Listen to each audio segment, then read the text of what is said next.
Abrimos nuestras Biblias en el Evangelio según San Juan, capítulo 11. Comenzamos este capítulo, que es un capítulo muy interesante, largo, con mucho contenido teológico. Estamos en una parte clave de este evangelio, en un relato. Este evangelio, como los otros, relata la vida del Señor Jesucristo. Se habla de los evangelios sinópticos, Mateo, Marcos y Lucas. En cambio, Juan tiene un relato un tanto diferenciado. Juan se escribió de manera muy posterior a los otros evangelios. Sin duda, Juan toma de los otros evangelios como base para el relato. Pero llegamos entonces a esta instancia donde donde Juan nos relata esta apasionante historia, o comienza con este capítulo de la apasionante y maravillosa historia de la muerte de Lázaro y la resurrección de Lázaro. Y es una historia un poco larga para que podamos aprovecharla en un solo sermón. Entonces vamos a hacer una fragmentación de la historia y vamos a leer entonces los primeros 16 versículos y vamos a ir meditando por parte en este evento. Leo para ustedes San Juan capítulo 11. Dice así: estaba entonces enfermo uno llamado Lázaro de Betania, la aldea de María y de Marta, su hermana. María, cuyo hermano Lázaro estaba enfermo, fue la que ungió al Señor con perfume y le enjugó los pies con sus cabellos. Enviaron pues las hermanas para decir a Jesús: Señor, he aquí el que amas está enfermo. Oyéndolo Jesús dijo: esta enfermedad no es para muerte, sino para la gloria de Dios, para que el Hijo de Dios sea glorificado por ella. Y amaba Jesús a Marta, a su hermana y a Lázaro. Cuando oyó pues que estaba enfermo, se quedó 2 días más en el lugar donde estaba. Luego, después de esto, dijo a los discípulos: vamos a Judea otra vez. Le dijeron los discípulos: Rabí, ahora procuraban los judíos apedrearte, ¿y otra vez vas allá? Respondió Jesús: ¿no tiene el día 12 horas? El que anda de día no tropieza, porque ve la luz de este mundo. Pero el que anda de noche tropieza, porque no hay luz en él. Dicho esto, les dijo después: nuestro amigo Lázaro duerme, mas voy para despertarle. Dijeron entonces sus discípulos: Señor, si duerme, sanará. Pero Jesús decía esto de la muerte de Lázaro, y ellos pensaron que hablaba del reposar del sueño. Entonces Jesús les dijo claramente: Lázaro ha muerto, y me alegro por vosotros de no haber estado allí para que creáis, mas vamos a él. Dijo entonces Tomás, llamado Dídimo, a sus condiscípulos: vamos también nosotros para que muramos con él. Hasta aquí entonces para meditar en este fragmento. Es un capítulo o una historia maravillosa, realmente un milagro impactante. Todos los milagros son impactantes, pero si podemos decir que llegamos a la cúspide de los milagros, tenemos que hablar de la resurrección. No es la primera vez que el Señor Jesús había levantado a alguien de la muerte, pero sí de algún modo es especial, porque está aquí en el relato de San Juan y solamente en este evangelio lo encontramos. De hecho, es el 7º milagro en este evangelio. Algunos comentaristas dicen que es el último, pero podemos considerar también el último milagro, aunque quizás no tan abierto y no tan popular, cuando van a atraparlo al Señor y Pedro corta la oreja de Malco y el Señor restituye su oreja de manera, lo deja sano completamente. Sin embargo, este es el último milagro en el sentido de un milagro así abierto con muchos testigos, un milagro irrefutable, algo sorprendente. Los milagros anteriores, podemos recordarlos, fue el primero en las bodas de Caná, cuando convirtió o transformó el agua en vino. Luego fue la curación del hijo de un noble. Luego fue la curación del enfermo en el estanque. Luego recordamos la multiplicación de los panes y de los peces. Posteriormente, cuando iban en la barca, que el Señor camina sobre el mar. Hace poco hablamos de la curación de un ciego de nacimiento y ahora llegamos a la resurrección de Lázaro. Entonces, este es sin duda un milagro significativo y diferente. Como dije antes, aunque el Señor había resucitado a muertos, en este caso es particular porque habían pasado, dice el texto, 4 días después de su muerte. De hecho, hay una tradición entre los judíos donde se creía, las personas iban a la tumba generalmente hasta el cuarto día, porque se creía que la persona muerta, el espíritu quedaba alrededor del cuerpo por esos 4 días. Esto no es específicamente un contenido teológico, pero sí es una tradición judía confirmada, y eso explica por qué ellos todavía estaban allí cercanos, padeciendo del duelo, esta familia, y también van al sepulcro. Es una tradición entre los judíos. Quiero decir también que este relato es de algún modo una transición a una nueva etapa en el Evangelio de Juan, porque es un milagro tan sorprendente, tan impactante y con tantos testigos que los deseos ya bien marcados de los enemigos de Cristo de matarle, vimos que querían apedrearle, ¿verdad? Y el Señor salió de Jerusalén y fue a otra región, a la región donde estaba bautizando al inicio Juan el Bautista. Y evidentemente el Señor se va porque no quería morir allí apedreado, pero también tenía sus propósitos divinos, y todo iba sucediendo de acuerdo al tiempo de Dios. Pero es precisamente este milagro que no puede ser de ningún modo desacreditado. A ver, en algún caso, si el Señor resucitaba a una persona muerta, podrían decir, bueno, en realidad no estaba muerto, es que estaba tan tieso por su enfermedad, pero no estaba muerto. Pero en este caso, con tantos testigos, ya habiendo pasado tanto tiempo que lo metían en el sepulcro, no había duda de la situación.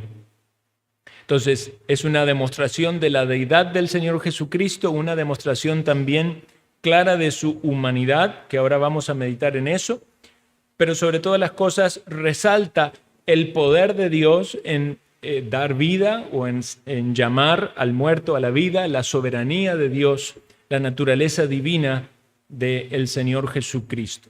¿Cuál era el propósito en este milagro? Bueno, el Señor tiene como propósito darse a conocer Él mismo en su poder, en su deidad, también dar gloria al Padre, expresar la relación con el Padre, como lo vamos a ver más adelante en el momento de la oración que el Señor hace, pero también había un propósito particular en todos los testigos allí. Él quería obrar en la fe de los discípulos y sin duda llamar a la fe a aquellos que no eran todavía discípulos del Señor Jesucristo. Entonces, cuando leemos y vemos una historia como esta, no piense usted y dice, yo soy creyente. En realidad, no, sí, esto es para usted, para aumentar su fe. Y si usted todavía no tiene claridad de una relación con el Señor, cuando leemos una historia así, la palabra de Dios que actúa con poder puede darle esa fe que usted necesita para creer en Cristo. Recordemos que el Señor se manifestaba de muchas maneras y dejaba esas señales para que las personas pudiesen llegar a esa convicción. Este es el Salvador, este es el Hijo de Dios. Entonces, si vemos en el capítulo anterior, como mencioné antes, los últimos versículos dicen que querían matar al Señor, que querían apedrearle. Y en este capítulo, puntualmente en el 11, en el versículo 55, se nos dice que estaba cerca la Pascua. Estaba cerca la Pascua de los judíos. Entonces veamos cómo las maquinaciones humanas van calzando perfectamente en este plan soberano que Dios tiene. Porque si bien ellos querían matarle desde hacía bastante tiempo, el Señor huía o el Señor caminaba entre ellos y ellos no concretaban el hecho. Ahora que se acerca la Pascua, las intenciones de ellos todavía crecen y la planificación parece llegar entonces a su fin. ¿Por qué? Porque era en la Pascua cuando el Cordero inocente tenía que ser sacrificado, cuando los pecados eran expiados, y es precisamente el Cordero de Dios que estaba listo para ser sacrificado. Entonces, esta vez, estas personas malvadas iban a poder avanzar en la maldad, iban a poder tomar al Señor Jesucristo, no exactamente en este momento, pero estamos anticipando los eventos previos a la captura del Señor y posterior crucifixión. Entonces ellos iban a avanzar en esa maldad. Muchas veces antes lo intentaron, pero no avanzaron. Y usted puede decir, ¿por qué será que no lo hicieron? ¿Será que no se animaron? ¿Qué fue? Bueno, una explicación es, no era el tiempo de Dios. Dios no iba a permitir que la maldad de ellos avance en el tiempo inapropiado conforme a sus planes. ¿No es este un pensamiento que realmente debe llenar de temor nuestras vidas? Que aún cuando alguien quiere hacer el mal y esté dispuesto en su corazón a las peores atrocidades, no puede avanzar ni un poquitito si es que Dios está allí frenándolo. Pero aún, también esto es más terrible, que si Dios quita esa mano, esa maldad no tiene freno, entonces esa maldad puede ser concretada. Pensémoslos aún, hermanos, para las propias situaciones de cada uno y puntualmente aquellos que están en su impiedad, que todavía no han procedido al arrepentimiento de sus pecados, no se han entregado a Cristo. ¿Es usted consciente que muchas veces su maldad está siendo restringida por Dios?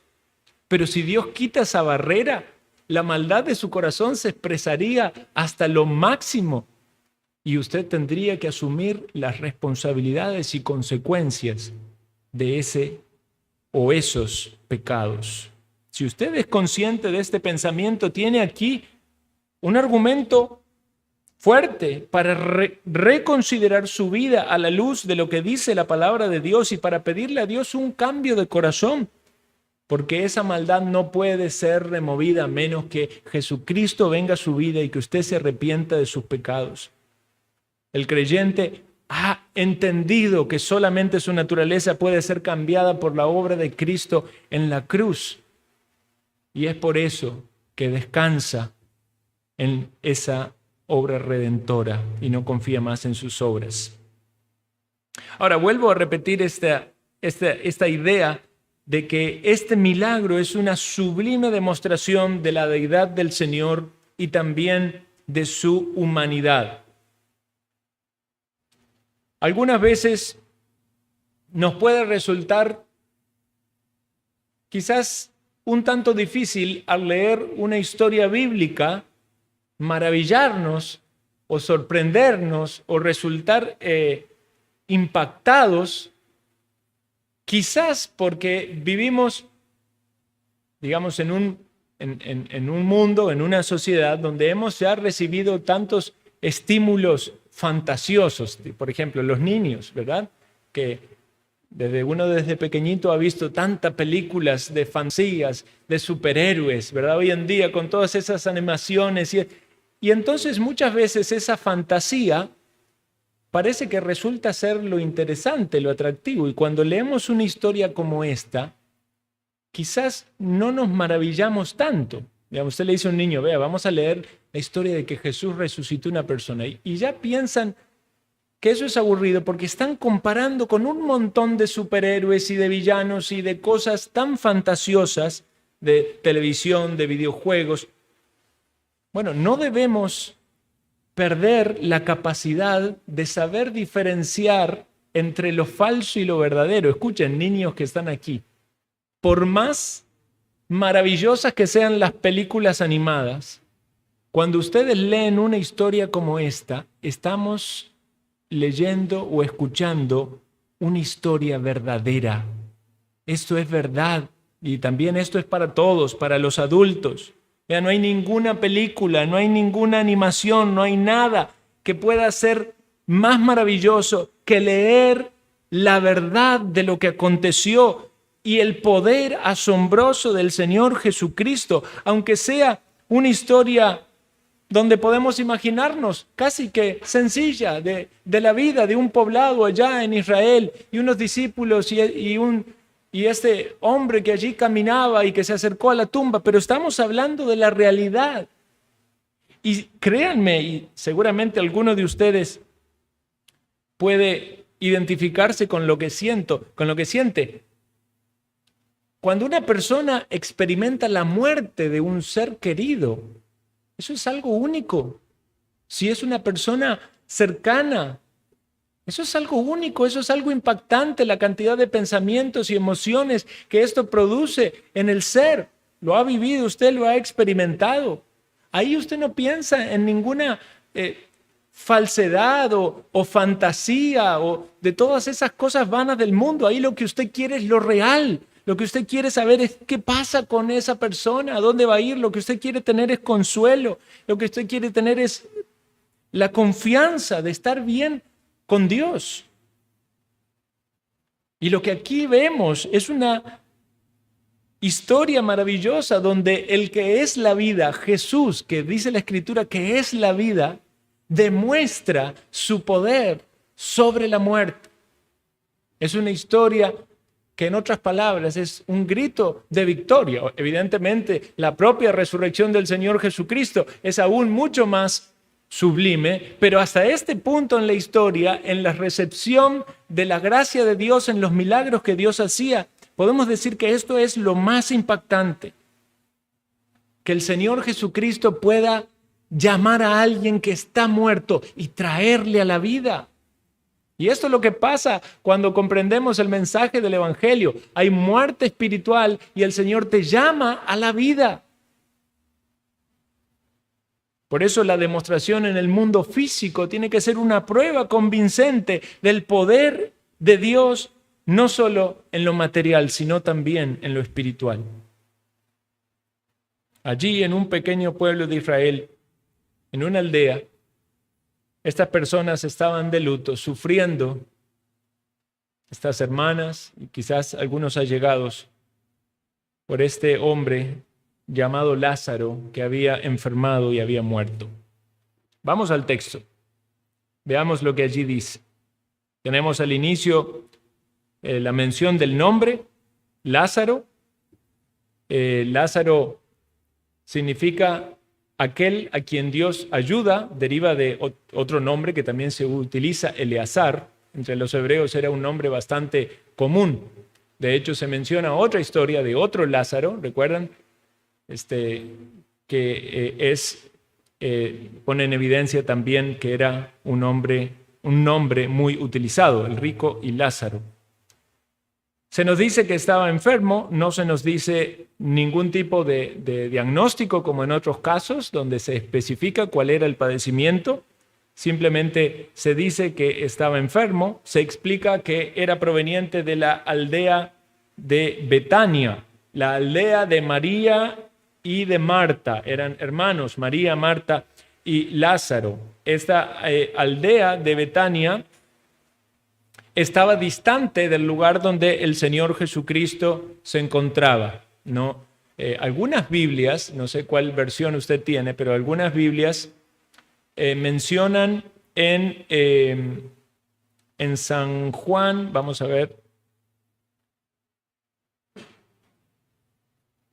en Juan 10:40, no, perdón, en Juan 1:28, si usted utiliza la versión Reina Valera, va a encontrar allí Betábara. Juan 10:28 dice, estas cosas sucedieron en Betábara, al otro lado del Jordán donde Juan estaba bautizando. Pero si tiene otra versión, posiblemente lea allí Betania.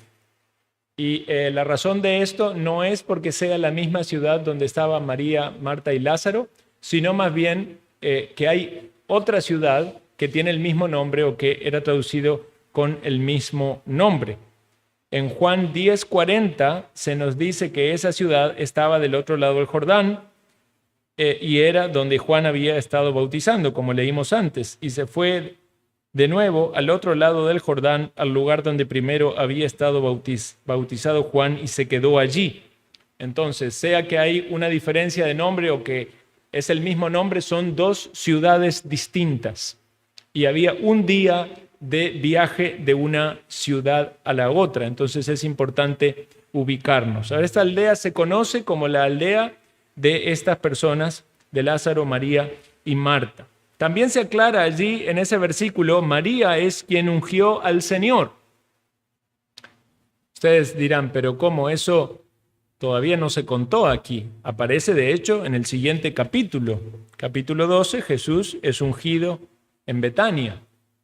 Bueno, como dije antes, el Evangelio de Juan fue el último en escribirse. Entonces, esta mención de María, de una situación que todavía no ha relatado y que la va a relatar posteriormente, no es un error, sino que era conocido entre los discípulos y entre los receptores de este Evangelio ese evento donde María había ungido al Señor.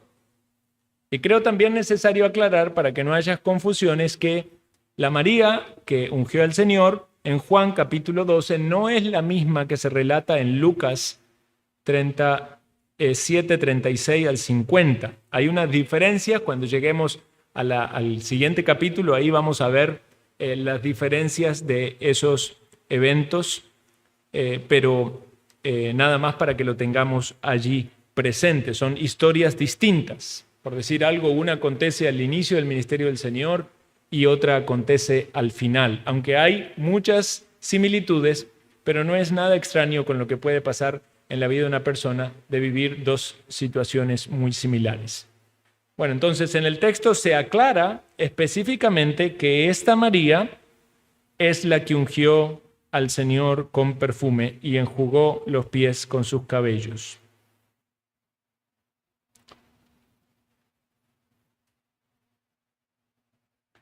Muy bien, volviendo al tema de Lázaro, se nos dice que estaba enfermo, y como dije antes, no se dice de qué estaba enfermo, pero sí se nos explica el para qué. Y el versículo 4 dice, esta enfermedad no es para muerte, sino para la gloria de Dios, para que el Hijo de Dios sea glorificado por ella.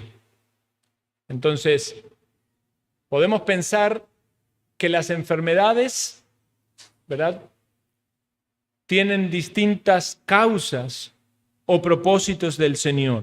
Podemos hablar de enfermedades, en cierto modo, naturales. Desde que entró el pecado al mundo, ¿verdad?, hay muerte, y precisamente la muerte es, ¿verdad?, un consecutivo de muchas enfermedades hasta el punto que no pueden resolverse, ¿verdad? Entonces, biológicamente, naturalmente, la enfermedad es la consecuencia o el resultado de vivir en un mundo caído. Pero también hay enfermedades que llegan como un juicio de Dios. Pueden leer en algunos pasajes, por ejemplo, en Hechos capítulo 12, se habla de aquel que era también llamado con el nombre de Herodes, que murió y dice una descripción terrible. Expiró, dice, comido por gusanos. Entonces vemos que ahí fue un juicio drástico de Dios. También cuando vemos en 1 Corintios capítulo 11, que habla de la cena del Señor y la participación de la cena del Señor de una manera indigna, se dice que hay disciplina del Señor y muchas veces esa disciplina es por medio de enfermedades. Por eso menciona allí enfermos y debilitados entre vosotros. Pero también hay otra posibilidad, y es esta, que es la que leemos aquí. Esta enfermedad no es para muerte, sino para que Dios sea glorificado por ella.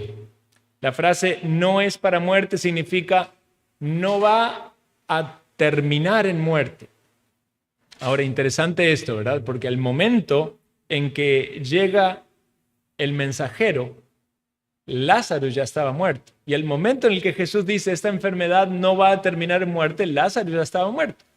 Pero ¿cómo podemos entender esa frase? Bueno, es que el fin de la historia no era la muerte a causa de esa enfermedad. ¿Por qué? Porque el Señor evidentemente ya sabía que Lázaro, él lo iba a resucitar. Y no era el propósito de esa enfermedad llevar a Lázaro a la muerte, sino más bien que Dios sea glorificado a través de esto. ¿Recuerdan ustedes cuando los discípulos encontraron al hombre ciego de nacimiento y le preguntaron quién pecó, este o sus padres? Y él le dijo, no, es para que Dios sea glorificado por medio de esa situación. Entonces aquí hay palabras de ánimo para aquellos que están enfermos o padecen de algún tipo de enfermedad, considerando esta posibilidad que el padecimiento sea para la gloria de Dios. Alguien puede decir, bueno, pero si es para la gloria de Dios, ¿por qué no soy sanado? Evidentemente, en el ministerio público del Señor Jesucristo, cada vez que se menciona alguna enfermedad para la gloria de Dios, implicaba la manifestación de una señal poderosa y divina de Dios. Y ciertamente el Señor puede sanar a cualquier persona, pero debemos pensar que también puede ser su propósito ser glorificado por la persona que está padeciendo una enfermedad a través de su vida. De hecho, es el propósito en la vida de cualquier ser humano. Todos nosotros debemos vivir, ¿para qué? Para la gloria de Dios. Entonces, alguien puede estar padeciendo una enfermedad y aun cuando Dios en su soberanía decida no curarle, o por lo menos, como dice un amigo mío, yo sé que dice, Dios me va a curar. No sé cuándo, si de este lado de la eternidad o del otro lado, pero Dios me va a curar. Pues, si Dios decide no curarle de este lado, pero usted puede glorificar a Dios por medio de esa enfermedad. Y si es por alguna de las otras causas, entonces consideremos, ¿hay algo que corregir? ¿Hay alguna disciplina? ¿Hay algún juicio de Dios? Para que podamos tener esa paz que viene de lo alto y el consuelo que solamente Dios puede dar. El apóstol Pablo nos da una buena lección cuando dice, he orado al Señor para que quite el aguijón, ¿verdad? Que algunos sospechan que podía ser una enfermedad, pero puede ser aplicado a una enfermedad. Y el Señor me dijo, bástate mi gracia, mi poder se perfecciona en tu debilidad. Este himno que cantábamos, su gracia es mayor, compuesto por una mujer que padeció de una seria enfermedad a lo largo de toda su vida y ella pudo escribir esta poesía para alabar al Señor, que podamos nosotros también en esas circunstancias que nos tocan vivir difíciles, en esas providencias divinas, que podamos encontrar el consuelo en el Señor, en el tiempo de obrar del Señor. Vemos entonces aquí que las hermanas María y Marta mandaron avisar al Señor Jesús de la muerte de su hermano.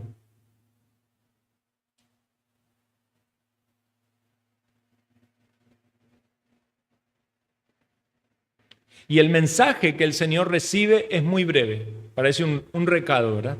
Señor, he aquí el que amas está enfermo.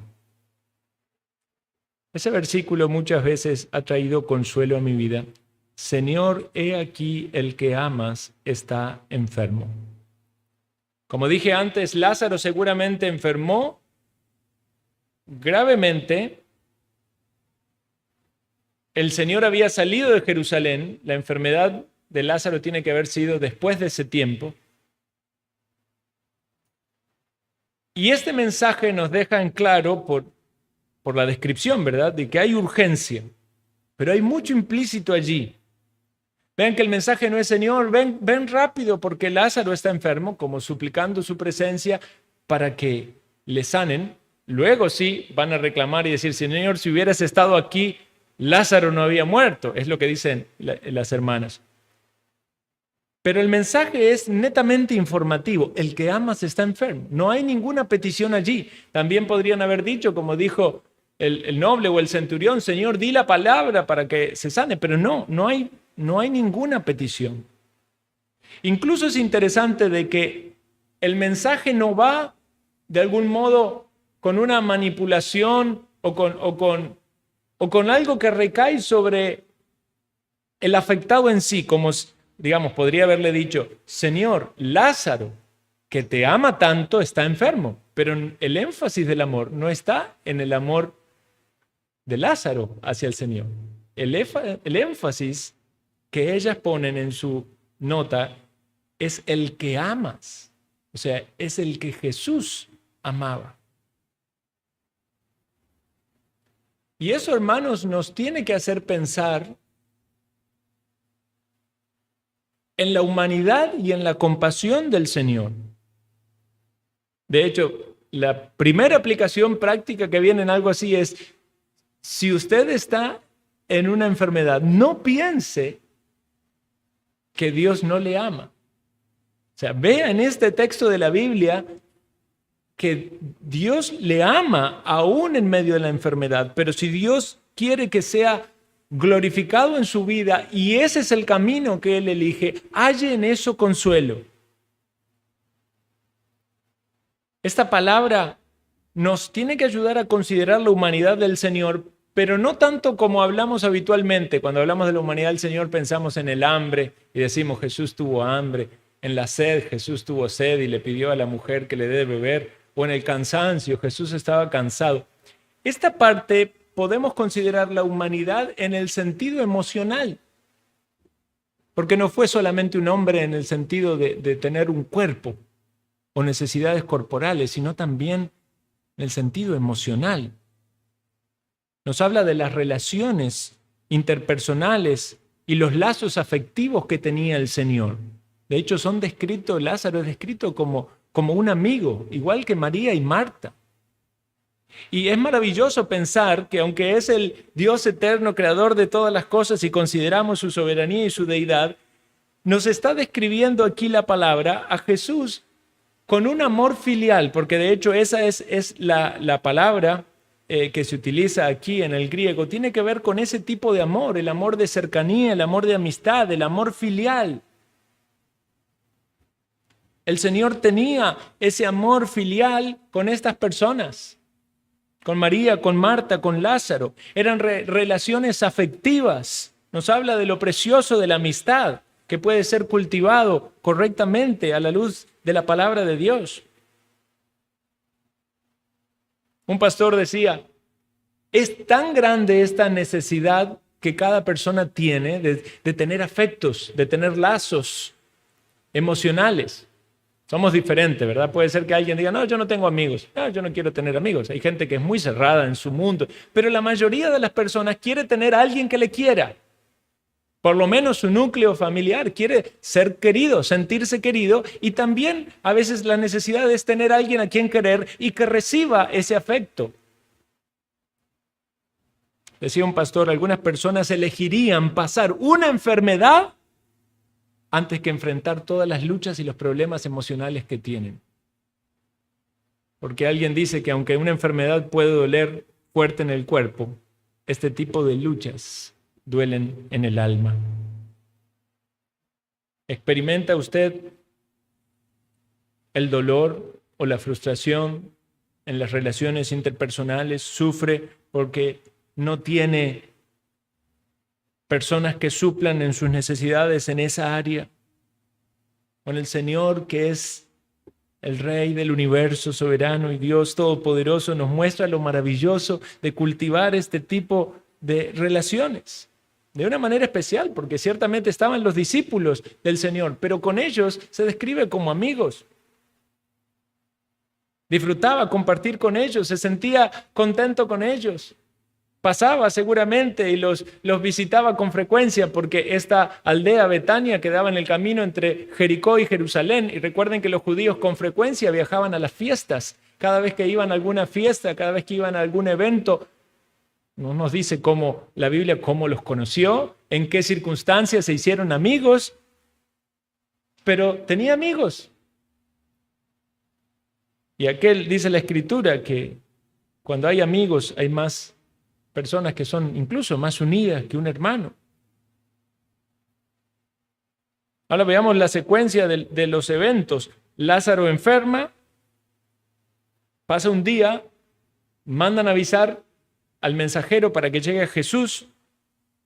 Le tomaba un día de viaje. Cuando llega a Jesús y le da la noticia, Lázaro ya estaba muerto. Por eso resulta extraño las palabras del Señor cuando dice esta enfermedad no es para muerte, pero ya lo hemos explicado, ese no es el fin o el propósito de la muerte, es para la gloria de Dios. Pero entonces el Señor decide quedarse allí 2 días más.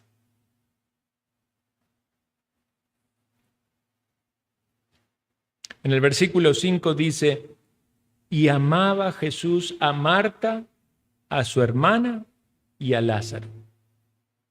Ahora, en este texto, la palabra que se usa no es la misma que leímos en el versículo anterior. En este texto, en el versículo 3, perdón, en este texto, en el versículo 5, la palabra sí es agapeo o ágape, el amor de Dios. Amaba Jesús a María, a Marta y a Lázaro. No era solamente el amor de amistad, era el amor divino. Y esto nos hace pensar seriamente en la salvación de estas personas, que ellos habían comprendido que Jesús era el Salvador y que tenían fe en Él.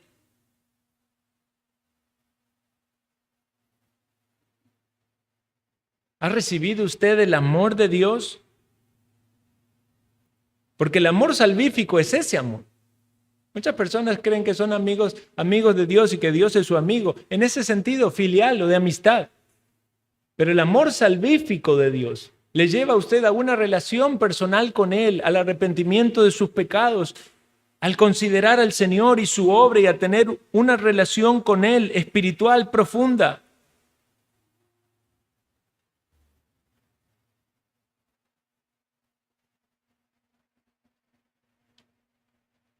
¿Considera usted el amor de Dios, el amor divino?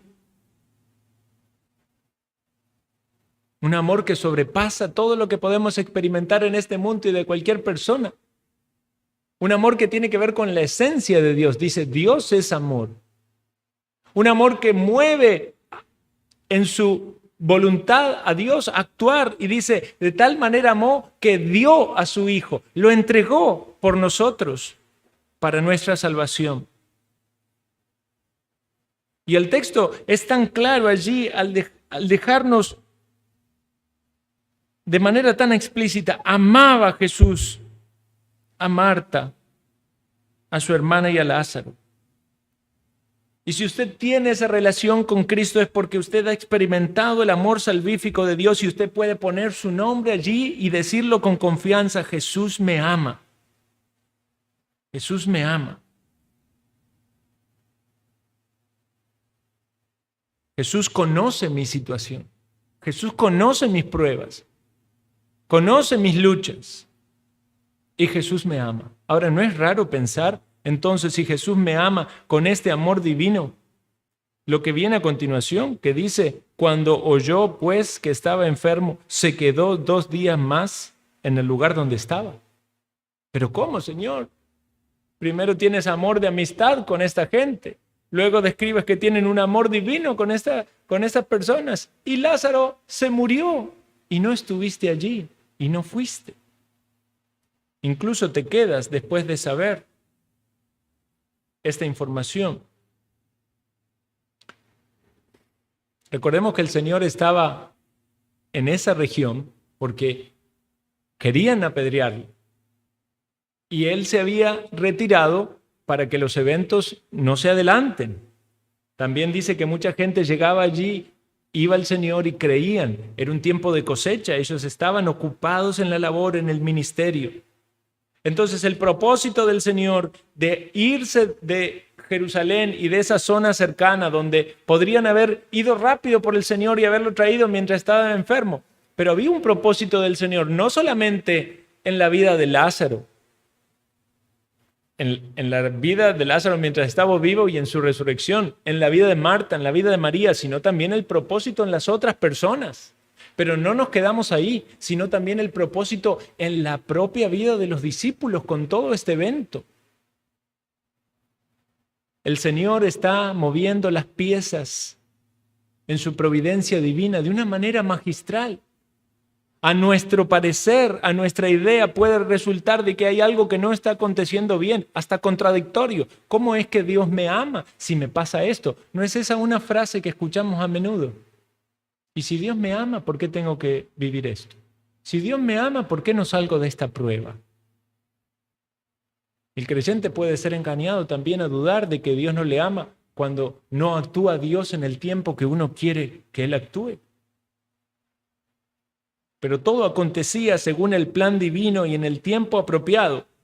Y después de que termina la obra que tenía que hacer en ese lugar, con esas personas que creyeron y que vinieron a Él del otro lado del Jordán, el Señor le dice a los discípulos, vamos a Judea. Yo me imagino los discípulos estarían confundidos. Primero preguntándose, ¿por qué el Señor no va? Si es su amigo. Y después, confundidos, pensando, ¿por qué ahora quiere ir? ¿Y qué hay del peligro? Y eso es lo que precisamente le dicen. Ellos advierten el peligro. Le dice, Rabí, ahora procuraban los judíos apedrearte y vas a ir allá. O sea, ¿eres consciente del peligro?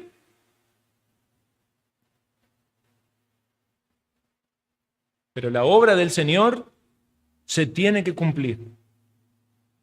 Y el Señor responde con un proverbio, una frase proverbial que nos resulta a veces un poco difícil de entender, pero en realidad es mucho más sencillo de lo que imaginamos. Vean lo que el Señor dice. ¿No tiene el día 12 horas? Esa es la frase, ¿verdad? Dice, el que anda de día no tropieza, porque ve la luz de este mundo, pero el que anda de noche tropieza porque no hay luz en él. ¿Cuál es el significado detrás de esta frase proverbial? Tiene que ver con la luz solar, con el poder saber por dónde uno camina, evidentemente en las horas de claridad. La idea es que nosotros no podemos cambiar las cosas que están establecidas. Usted no puede ni tiene el poder en su mano para cambiar la hora en la que amanece y la hora en la que oscurece. Eso es algo que no está a su alcance, pero sí usted debe ver cuándo camina y cómo camina. Si usted camina en la noche, sabe que hay más peligros. Si usted camina de día, va a saber por dónde camina. Y esta es una realidad que también todos nosotros debemos ser conscientes. Podemos enfrentar más peligros o menos peligros. Hay personas que son, digamos, muy temerosas, ¿verdad? Entonces, no salen a la calle por miedo que los roben, que los pise un carro, un montón de cosas. Esa es su personalidad, son muy temerosas. Y hay personas que no tienen ningún problema, son pero animados, hacen de todo, se tiran en paracaídas, ¿verdad? Y dicen, me voy a morir el día que me tenga que morir. Es cierto, no podemos cambiar lo que está establecido por Dios. Sin embargo, sí podemos mirar cómo caminamos. ¿Están dando ustedes en la luz? ¿Están dando conforme a la voluntad de Dios? ¿Están dando siguiendo los mandamientos de Dios? Porque alguien puede decir, bueno, personas por ser negligentes o irresponsables, les ha pasado algo. Es decir, no fue totalmente esa la causa, estaba determinado por Dios, pero cada cual es responsable de sus actos. Lo que el Señor les quiere dejar en claro a los discípulos es, mientras el Señor haga la obra que el Padre le mandó, mientras cumpla la voluntad de Dios, habrá situaciones donde va a tener que enfrentar más riesgos y otras donde va a haber menos riesgos. Sin duda, estar allí sirviendo a la gente del otro lado del Jordán era mucho menos riesgoso que estar en Jerusalén. Pero el estar allí no era lo que alargaba los días del Señor en este mundo, ni el ir a Jerusalén lo acortaba. Los riesgos que usted tome no van a hacer que su vida sea más corta, ni las precauciones que tome van a hacer que sus vidas sean más largas. Simplemente vea cómo camina y fíjese de estar haciendo lo que Dios quiere. La clave está en andar en la voluntad de Dios y en cumplir el propósito de Dios. Hay cosas que no están a nuestro alcance, tiene que ver con la providencia divina. Pero pregúntese usted, ¿está andando en sus caminos? A veces el temor puede a alguien frenarlo para hacer lo que es correcto. A veces ese espíritu tan valiente o aventurado puede ser también un tropiezo para hacer lo que no es apropiado. Nos enseña esto a considerar cómo debemos vivir como creyentes, cómo enfrentar nuestros temores, cómo poder ser valiente cuando debemos serlo. Y a poner el énfasis en lo que debemos ponerlo, en andar en la voluntad del Señor, siguiendo los mandamientos del Señor. Nos dice eso en 1 Juan, el que anda en la luz, ¿verdad? En comunión con el Señor. Pero el que no anda en la luz, el que anda en tinieblas, se engaña. Pero si confesamos nuestros pecados, estamos en comunión unos con otros, andamos en la luz, tenemos perdón. Evidentemente los discípulos no entienden mucho esto. Luego el Señor dice, Lázaro duerme, mas voy a despertarle. Está usando una figura, evidentemente, para hablar del dormir, como la muerte, como el dormir, el sueño en relación con la muerte. No es que Lázaro no estaba muerto, eso sería incorrecto entenderlo así. Evidentemente Lázaro estaba muerto y hay testimonio de que había estado muerto y era el cuarto día. Jesús habla de la muerte como un sueño o como un dormir porque desde esa perspectiva divina y de su poder, esa muerte no era definitiva. Los discípulos no comprenden esta figura y le dicen, Señor, si duerme sanará. Es decir, estaba enfermo, si duerme se iba a recomponer, tiene lógica. Pero Jesús lo dice de manera específica. Dice, Lázaro ha muerto, algo que todavía ellos no logran entender. Pero dice, me alegro por vosotros de no haber estado allí para que creáis. Vean, aquí se nos revela el propósito. El Señor quiere que sus discípulos crean en Él. Ahora, ¿significa esto que no eran verdaderos discípulos o que no creían? No. Pero ¿no es esta la realidad aún para usted y para mí? Que creemos ser verdaderos discípulos, que el Señor quiere que creamos en Él, que nuestra fe sea afirmada. Eso hablamos en sermones anteriores, que nuestra fe necesita ser afirmada. Nuestra fe necesita crecer. Y nada más maravilloso que oír la voz de Cristo y ver a Dios actuando en nuestra vida o en la vida de los demás para que nuestra fe crezca. ¿Cómo crece su fe? Porque usted oye la voz del Señor y luego comprueba que es verdad. Viene a la iglesia y escucha la palabra, y en la palabra ahí hay enseñanza, instrucción, exhortación. Luego sale a la vida real y la cree o la comprueba. Puede ser que la crea y por fe la ponga en práctica y vea la bendición de eso. Puede ser que en su incredulidad no ponga en práctica y vea las consecuencias de eso. Entonces Dios va a obrar para que su fe crezca. A veces aprendemos solamente tropezando. Otras veces la fe del Señor nos ayuda a poner en práctica antes de caer. En el caso de estos discípulos parecen no entender. Y se menciona aquí puntualmente la expresión de este discípulo Tomás, que es conocido por sus dudas. Recuerdan más adelante en el relato de los evangelios cuando no creía. Dice, si no viere las manos del Señor sus heridas, si no metiere mi dedo, hasta que llegó el momento. Aquí está Tomás. Pon tu dedo en mis heridas. Si soy o no soy. Y aquí era un tanto él pesimista, ¿verdad? Por las intervenciones que vemos, dice este versículo 16, Tomás, llamado Dídimo, que significa gemelo, a sus condiscípulos le dijo, vamos nosotros para que muramos con él. Y evidentemente podemos hablar de Tomás como alguien que estaba lleno de dudas, podemos hablar de que era pesimista en sus intervenciones, pero lo que no podemos dudar es que estaba dispuesto a seguir al Señor. Porque Tomás, como los otros discípulos, era consciente de que si el Señor iba allí, corría un serio peligro. Y si ellos iban con él, también ellos corrían ese peligro. Entonces no podemos hablar de Tomás como alguien que tiene cobardía. Estaba dispuesto a seguir al Señor aún en el peligro.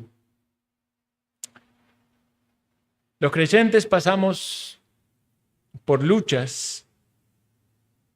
Usted puede considerar e identificar las suyas propias. Muchas veces, hermanos, nos cuesta entender la voluntad de Dios. Algunas veces la entendemos, pero nos cuesta aceptarla. Algo que en lo que todos seguramente hemos meditado en algún momento, nos cuesta aceptar los tiempos de obrar de Dios. La mayoría de las veces estamos esperando algo de Dios. Pero hay algo que los creyentes verdaderos tenemos, que es que queremos seguir al Señor. Sabemos que Él es real.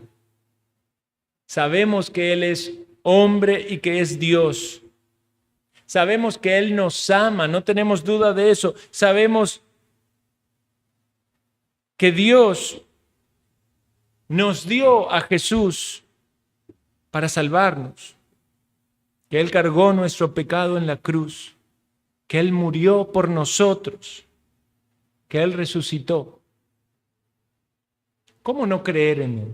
¿Cómo no seguirle? ¿Cómo no apreciar ese regalo maravilloso que Dios nos ha dado? En esta historia aprendemos algunas de estas cosas. Quisiera que pienses en el amor de Dios. Quisiera que pienses en las dificultades que tienes que enfrentar en la vida, especialmente si es enfermedad tuya o de algún ser querido. Porque es lo que se trata en este tema. Que recuerdes este texto: el que amas está enfermo. Y que descanses en el tiempo de obrar de Dios. Quiere el Señor bendecir la meditación en su palabra y llenar nuestra vida de fe y de consuelo. Recordemos que Él quiere que creamos en Él. ¿Le crees? Oremos.